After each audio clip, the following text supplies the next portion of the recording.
Bonjour les âmes lumineuses. Troisième et dernière partie de ce cycle de petites vidéos sur justement les cycles et rythmes naturels, notamment calendaires. On va parler d'Halloween qui n'est pas Samhain. Désolée les sorcières, mais le 31 octobre, c'est pas Samhain. Donc je vais dire le mot Samhain, il y en a qui disent Samhain, tout dépend en fait de la tradition et de l'orientation à laquelle on s'accroche, si on est plutôt dans le monde gaélique, irlandais, anglais, celtique, etc. Donc là, je vais parler de ce sabbat de la fin d'année, qui est le nouvel an des sorcières. Et on va parler aussi pourquoi c'est le nouvel an des sorcières au niveau du rythme de Dame Nature. Donc voilà, déjà Halloween, c'est une fête judéo-chrétienne qui célèbre les morts, qui a été collée près d'un sabbat principal, tout comme Yule pour Noël. Donc j'en ai parlé dans la précédentes vidéos que je vous invite à regarder. Donc en fait, ce changement, ce décalage de date nous décale un peu de ce rythme naturel, astronomique et astrologique en lien avec la lune et pas forcément avec le soleil. Donc ça, j'en ai parlé dans la première vidéo que je vous invite aussi à regarder. Et donc c'est vrai que le 31 octobre ne peut pas tomber au 15e degré du Scorpion, c'est-à-dire dans la roue de l'astrologie. 15 degrés du Scorpion, ça ne peut pas être le 31 octobre. Donc je l'ai expliqué précisément dans la précédente vidéo. Mais en gros, le 15 degrés du Scorpion, ça tombe entre le 5 et le 15 novembre. Le 5 et le 10 novembre, pardon. Donc 31 octobre, c'est pas possible. Donc en fait, ça joue sur le fait qu'on nous décroche un peu de nos rythmes naturels, de ce passage de l'année très précis. Et cet Halloween a été fixé par l'homme dans un cadre strict que donc j'expliquais dans les précédentes vidéos, qui n'est pas possible. En tout cas, pas au rythme de la nature. Alors, c'est fun, c'est joli, j'adore cette fête, mais c'est pas le sabbat de Samhain. Donc, par exemple, en 2022, 2023, 2024, 15 degrés du Scorpion, c'est le 7 novembre. Ça se déplace pas hyper vite dans la roue de l'astrologie. Avant qu'on se rapproche d'Halloween et qu'on repart sur le 5, va y avoir une sacrée paire d'années et vice-versa. Donc ça dure un peu en plus, là ça se décale de mini-degré en mini-degré, avant que ça bouge vraiment, il va falloir encore quelques années. Mais en tout cas, là, en ce moment, ça tombe sur le 7 novembre. Donc il y a quand même une semaine d'écart entre Halloween et Samhain, en tout cas énergétiquement parlant, astronomiquement et astrologiquement parlant.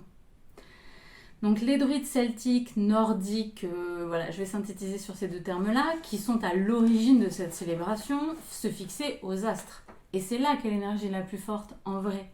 Si vous voulez faire un rituel, si vous voulez célébrer quelque chose, c'est le 7 novembre qu'il faut le faire.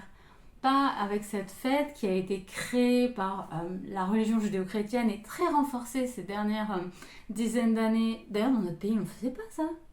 On ne faisait pas Halloween.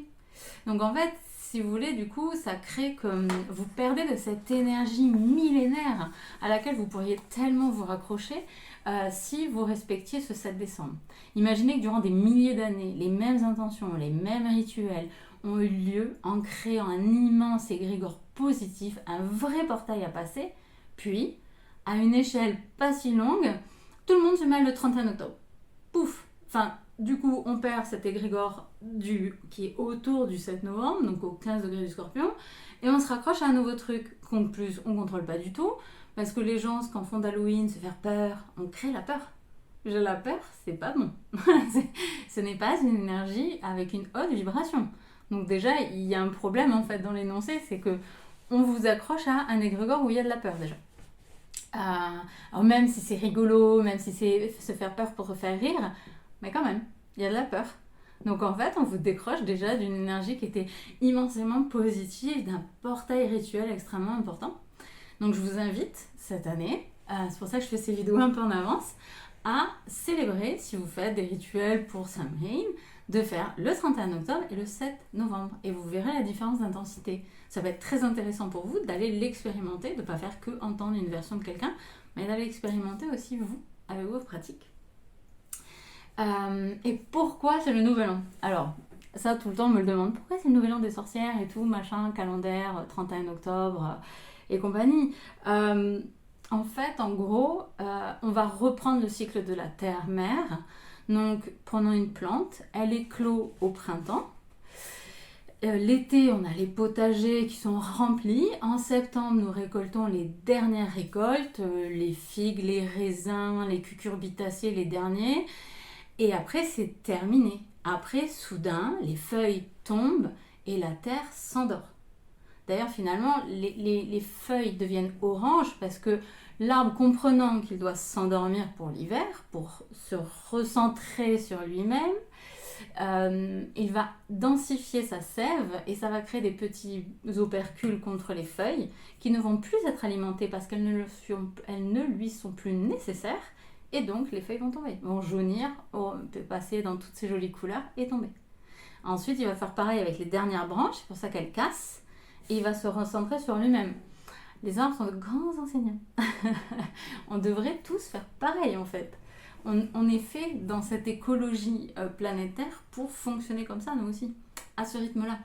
Mais dans notre société, on nous dit surconsommation, suractivité, permanence, tout le temps, au taquet, tout le temps, c'est juste pas possible. C'est pour ça qu'il y a autant de maladies et de burn-out, clairement. Donc en fait, cette mort apparente des végétaux est la fin du cycle. Donc aux alentours d'octobre-novembre. Plutôt, on va dire donc début novembre, on est vraiment sur la fin du cycle. Les végétaux ont terminé leur cycle. Qu'est-ce qui vient ensuite? La dormance, un état de latence où la terre s'endort. Elle ne fait pas rien. Elle est en train de maturer, de se préparer. L'humus des feuilles en décomposition va la nourrir, etc., etc. Elle nourrit son intérieur, encore une fois. Et donc ensuite, elle va être amenée à recréer de la vie au retour du soleil, de nouveau l'éclosion, de nouveau, etc. Et le cycle recommence. Donc en suivant Dame Nature, le temps du bilan de l'année, c'est quand les feuilles, elles tombent. C'est-à-dire que quand les feuilles auront terminé de tomber, viendra la nouvelle année, tout simplement.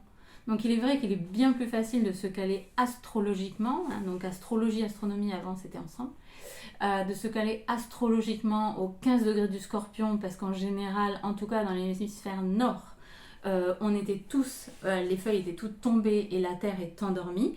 Donc là on peut considérer que la nouvelle année commence, mais elle commence par quoi? Elle commençait par un temps de retrait, par un temps de repos. On a fait les récoltes et passé l'été, on a été très actifs souvent depuis Ostara, donc l'équinoxe de printemps, et là on est fatigué et en fait on doit se recentrer, on doit, avec le signe du Scorpion qui nous invite à plonger dans notre intérieur, justement à déposer nos feuilles mortes là, tout ce qui est plus nécessaire, à laisser en plan certaines choses qui n'ont pas à être accomplies maintenant, et à retourner vers notre intérieur, comme le fait la terre-mère en fait, tout simplement. Donc l'hiver, c'est aussi la direction du nord, c'est la terre, et on nous invite à retourner dans la grotte, comme l'ours en fait. Il faut savoir qu'au niveau de l'ADN, là les scientifiques ont trouvé on était encore porteur du gène de l'hibernation. Donc c'est pas si aberrant que ça. C'est-à-dire qu'on nous demande de rentrer dans notre grotte intérieure, de faire comme ça. On a envie d'être dans du plaid, on a envie d'être cocooning, on a envie de chaud, on n'a pas envie d'aller galoper par monts et par vaux dans la neige. C'est normal. En fait, c'est notre rythme naturel. Donc pour nous aussi, maturer les graines et les éclosions de demain. Il faut se donner ce temps de repos, de latence, de dormance un peu, pour se poser, se déposer bien au fond et se dire ok, maintenant je fais quoi? Qu'est-ce que ça va être l'année prochaine? Qu'est-ce que je veux faire? Qu'est-ce que ma lumière intérieure, mon âme me pousse à faire? Pour ça, il faut se poser, il faut se calmer. On ne peut pas être dans cette suractivité en permanence. Donc c'est à Samhain, qui est le nouvel an des sorcières, on dit, mais en fait de un peu tout le monde, de la nature. D'ailleurs, je ne fête plus le 31 décembre depuis 10 ans. Ça va super bien. Voilà, moi, ma surboom, ma grosse fête, c'est le 7 novembre, là, cette année, et l'année dernière, l'année prochaine. Et je ne fais pas le 31 décembre parce que je ne me reconnais pas dans ce calendrier fixe, dans cette fête où on est tous obligés d'être hyper joyeux, alors qu'on est normalement l'ours dans la grotte. On nous demande d'être en joie et tout est 10 fois plus cher, alors que c'est une fête calendaire créée par l'homme, en fait. Elle n'a pas de source ni dans la sagesse ancestrale, ni au niveau de la terre-mère. Donc en fait, quand on se penche et qu'on regarde les choses comme ça, elle devient vaine. Donc voilà, donc maintenant j'ai de nouveau bouleversé votre calendrier avec ces 3 vidéos. Je vous invite à réfléchir sur quel rythme vous souhaitez vous mettre. Comment vous allez aborder ce calendrier du contrôlant et de l'ego humain. Et est-ce que vous allez essayer peut-être de vous orienter vers un calendrier qui est en accord avec votre écologie intérieure, vers votre environnement extérieur, donc en accord avec Pachamama, dans son respect, dans son ensemble, avec la lune, avec Dame Nature, d'accepter un nouveau rythme, et puis juste peut-être en 2024 d'essayer de voir ce qui se passe. Je vous remercie de m'avoir écouté.